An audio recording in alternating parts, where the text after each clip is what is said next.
Hello everyone, আজকে আমরা দেখব কিভাবে বিকাশ অ্যাপ ইউজ করে মাত্র 30 সেকেন্ডেই ডেসকো, ডিপিডিসি ইত্যাদি বিদ্যুৎ বিল দিতে পারবেন। প্রথমে বিকাশ অ্যাপটা ওপেন করব। ওপেন করে পাসওয়ার্ড, মোবাইল নাম্বার পাসওয়ার্ড দিয়ে লগ ইন করলাম। লগ ইন করার পর আমরা পে বিল অপশনে গেলাম। পে বিল অপশনে যাওয়ার পর আমরা যেহেতু আজকে বিদ্যুৎ বিল দিব, সুতরাং বিদ্যুৎ সিলেক্ট করব। বিদ্যুৎ সিলেক্ট করলেই নিচে অপশন চলে আসবে পল্লী বিদ্যুৎ, ডেসকো, নেসকো, ডিপিডিসি ইত্যাদি। আমরা এখান থেকে আজকে যেহেতু ডেসকো প্রিপেইড বিলটা দিয়ে দেখাবো, আর বাকি সব বিদ্যুৎ বিল একইভাবে দেওয়া যাবে। প্রিপেইড সিলেক্ট করার পর অ্যাকাউন্ট নাম্বার দিবেন, এরপর আপনার মোবাইল নাম্বার দিবেন। এখানে অবশ্যই খেয়াল করবেন যেন অ্যাকাউন্ট নাম্বারটা অ্যাকুরেট হয়। আপনার কার্ডের উপর অ্যাকাউন্ট নাম্বার আছে সেটাই দিবেন। মোবাইল নাম্বার যে কোনো একটা ইউজেবল মোবাইল নাম্বার দিলেই হবে।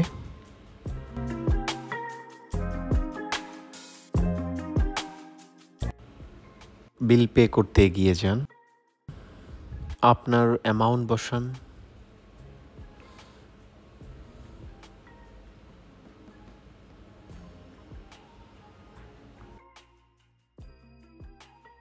তারপর অ্যামাউন্ট বসানোর পর ডান পাশে যে অ্যারো চিহ্নটা আছে, তীর চিহ্নটা, সেটাতে ক্লিক করুন।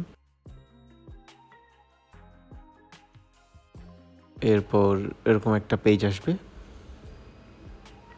নিচে পরের ধাপে যেতে ট্যাপ করুন, ওই অপশনে ক্লিক করুন।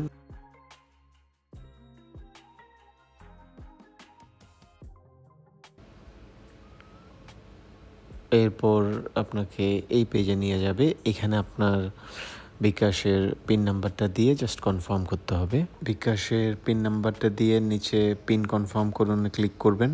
তারপর পে বিল করতে ট্যাপ করে ধরে রাখুন। ক্লিক করলেই হয়ে গেল আপনার মিটার রিচার্জ। পুরো প্রসেসটা করতে আসলে যারা নিয়মিত করেন তাদের 30 সেকেন্ডেরও কম সময় লাগে।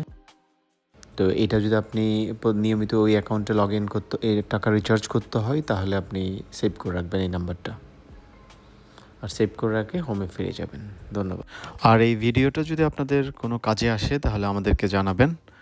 পরে আর কি ধরনের হেল্প ভিডিও চান তাহলে সেটাও জানাতে পারেন। ধন্যবাদ।